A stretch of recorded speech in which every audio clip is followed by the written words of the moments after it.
Yan, good morning Philippines, good morning Taiwan. Ay, magluluto na naman tayo guys ng kakaibang pagkain ngayon.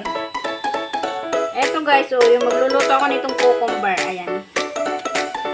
Isang cucumber, tapos tungkan. Ayan. Ito yung tungkan. Tofu na matigas. Tapos, dahon ng sibuyas at mani. Ayan, paghahaluin natin yan. Mani, cucumber, tofu, tsaka dahon ng sibuyas. Ayan. Tapos, ito naman, kaya ko lang yan guys. Iba-blance ko lang yung karne na yan. Tapos, isasawsaw natin sa bawang na may tuyo.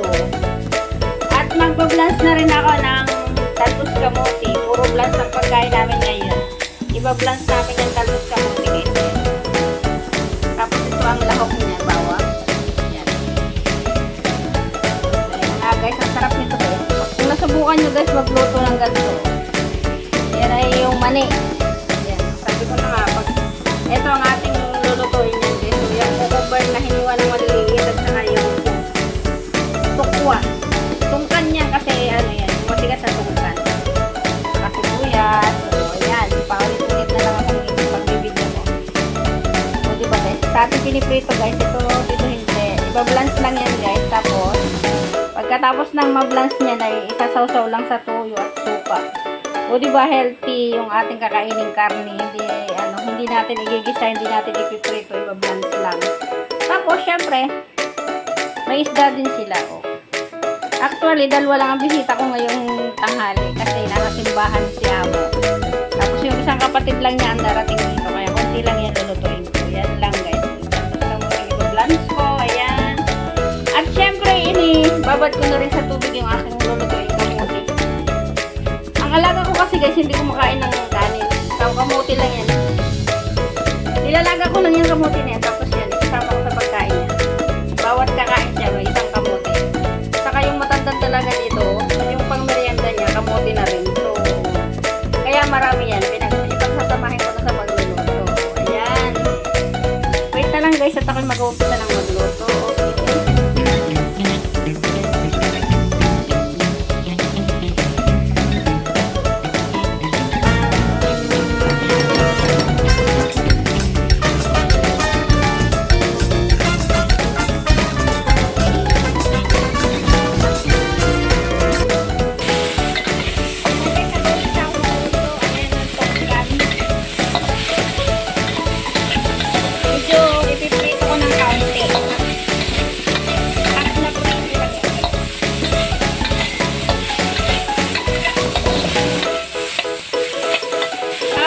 Medyo mapula-pula na, saka natin ilalagay yung cucumber.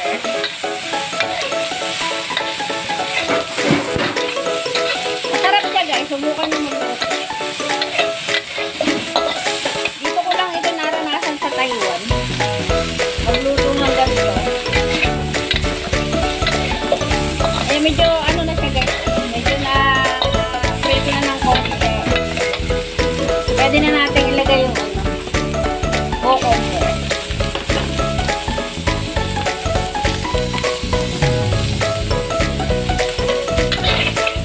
O diba, dito lang kayo makakita sa Taiwan ng ganyan luto. Ngayon guys, lalagyan ko ng medyo konting tubig para maluto yung cucumber. Ayan, nalagay ko na guys. Tapos, pwedeng lagyan ng asin lang guys. Pwede rin lagyan ng toyo. So, parang maganda-ganda ang kulay. Parang gusto kong lagyan ng konting oyster sauce para masarap. Oyster sauce na lang ang ilalagay ko. So, ayan na guys. Pwede na rin natin ilagay yung ating mani. Kaya nga pala guys, yung mani na yan ay biniling na-blance na sa supermarket. Pero pwede tayong pagpang sarili natin. Pwede tayo magbabad ng mani sa tubig. Tapos i-steam lang natin ng konti. Tapos ayan, pwede nang ihalo. Ayan, ini-steam lang yung mani niyan. Tapos ilalo ko na pagigisa. O diba guys, ang ganda tingnan. Hatiin ko lang yan guys, tapos luto na. Ganun lang kadali guys ang pagluluto. Yan, di ba? Luto na kaagad-agad. Dahil luto na yan guys, pwede na natin ilawak ang dahon ng sibuyas. Yan, yung dahon ng sibuyas. Isa pa yun sa nagpapasarap din yan guys. Alam ko walang nagluluto ng ganito sa atin sa Pilipinas. Pero subukan nyo guys, masarap siyang pang-ulam. O diba? Kasi mukhang social na social yung ulam nyo. Pang family lang yan guys. So, pwede rin yung pang-benta. Basta pag may handaan kayo, pwedeng gawin nyo. Ayan, pwede mga hunin. Ang aking special na cucumber with tuntang at saka mani. Hunin ko na guys. Thank you for watching. Ayan na. Ang susunod natin lulutuin ay yung karne na maliliit guys. Ayan. Medyo kumukulo na yan. Ilulubog natin itong hiniwang karne na maliliit. Nabibili yan sa supermarket na ganyan nakahiwa. Sa atin pinipreto lang yan. So dito iba-blanch lang yan. Tapos isasaw sa tuyo at bawang. So ayan, kumukulo na. Sandali lang yan guys. Pag mga dalawang kulo lang yan guys, pwede nang ahunin para malambot yung karne. So ayan, pakuluin lang natin yan sandali. So ayan na guys, kumulo na siya ng kulong-kulo guys. Siya nga pala guys, yung pinagpakuluan ko, nilagyan ko ng luya para matanggal yung medyo may amoy. So ayan, tatanggalin na natin sa tubig. Kasi sandali lang naman yan, dapat pagka kulo, dalawang kulo, pwede nang lutuin. So, tatanggalin ko na guys sa papatayin ko na siya. So, ito na yun guys. Ayan, luto na. Tapos, ito yung sausawan niya. Tuyo at saka bawang lang. I-try nyo guys. Sobrang sarap. Saka, answer na hindi kayo makakailan dyan kasi wala namang taba yan. Tapos, yan. Hindi mo na iginisa. I-blanch ko lang. Tapos, isaw-saw sa tuyo. So, ayan, ang pangalawa nating lulutuin naman ay, ayan, nagpapakulo na ulit ng tubig kasi ipa-blanch ko naman ay talbos kamote. Ayan, talbos kamote, bawang lang din ito, yung tuba naman ilalagay. So, wait for it guys. Ayan, kulong-kulo na yung tubig guys, pwede na natin i-blanch ang talbos kamote. Lagi nyo napapanood, ginagawa ko lang. Paulit-ulit na oh. Okay lang yan. At least doon sa hindi pa nakakapanood, makita nila yung klase ng kinakain namin dito sa Taiwan. Akala nyo pang mahirap ang talbos kamote. Hindi guys, kasi dito sa Taiwan paborito ng mga Taiwanese ang talbos kamote. At saka mura siya, kaya siyempre yun na yun. Tatakpan ko muna guys para maluto siya. Okay. Ayan. Kumulo na siya guys. I'm sure luto na siya. Pangit naman kasi pag yung na-over na sa ano yan. Pangit na pag na-over na sa luto kasi lambot ang pangit kainin. So, sa ibang magandang ngipin, half-cook lang sana nga lang yan eh. Kaya pangit yung ngipin ko kaya kailangan lutong-lutong. Pero hindi naman over. So, ngayon nahanguin ko na siya guys. Kasi luto na siya. Hanguin ko na. So, yan na nga guys, nahahon ko na siya. So, ilalagay na natin yung pinaghalo ko na toyo at saka bawang at suka. Ayan. Patong ko na lang siya sa ibabaw, saka ko haluin.